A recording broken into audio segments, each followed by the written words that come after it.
الشيطان من المس ذلك بأنهم قالوا إنما البيع مثل الربا وأحل الله البيع وحرم الربا.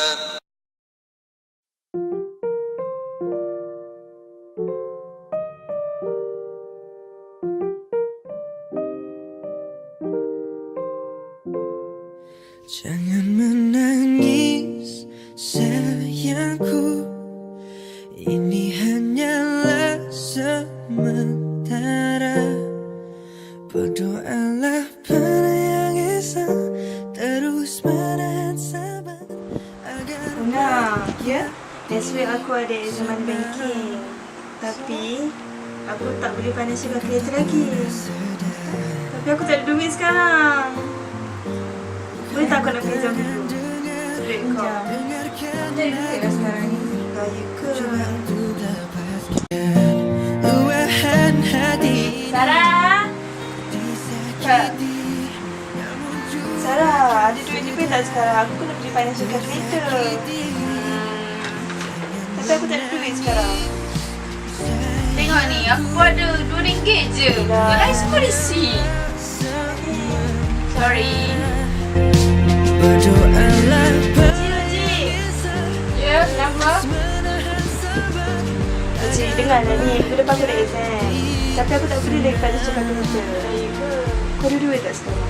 Sekejap, aku cek lah. Oh, ada je. Tapi kau bayar dah apa lah? Boleh lah. Sebab aku emergency sangat. Okay. done is for you and me.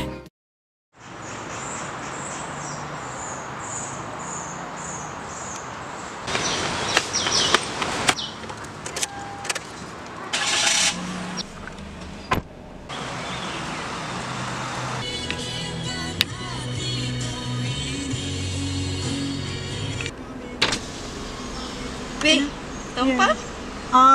Pergi mana? Aku nak pergi FSC. FSC? Ha. Tapi aku nak cepat ni. Aku Pergi kena mana? pergi kat Siti ada kelas. Alah, tumpahkanlah kejap.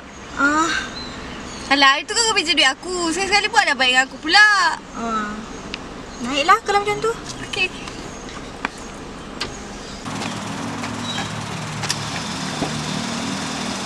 Jom.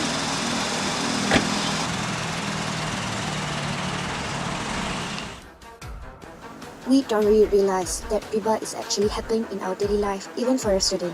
Riba literally means an increment or addition. In Islamic fiqh, riba defined as an unjustified increment in borrowing or lending money. Any additional benefit that we gain from borrowing and lending transaction also can be considered as riba. Riba also can occur when there is an increment gained by the seller or buyer if they exchange homogeneous goods of the same kind in different quantities. Riba leads to destruction to the society. Riba can conflict with the spirit of brotherhood and sympathy, and is based on greed, selfishness, and hard-heartedness. Riba also can cause trauma and depression due to mounting debts. Riba creates a monopoly in society where the rich are rewarded for being wealthy, while those who are not are forced to pay extra. A banking system is a must for in an economy to flourish or to stay in shape. The primary function of banks is to allocate capital to support entrepreneurs or industrialists in seeking economic prosperity.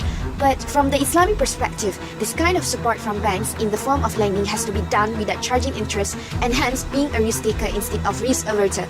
From that, Islamic economists came to an interest-free banking system which will supposedly replace the current system and will be more efficient.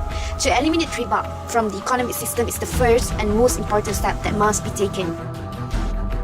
No one can doubt that riba is haram and a major sin, and no disobedience to Allah is worth the risk of His punishment.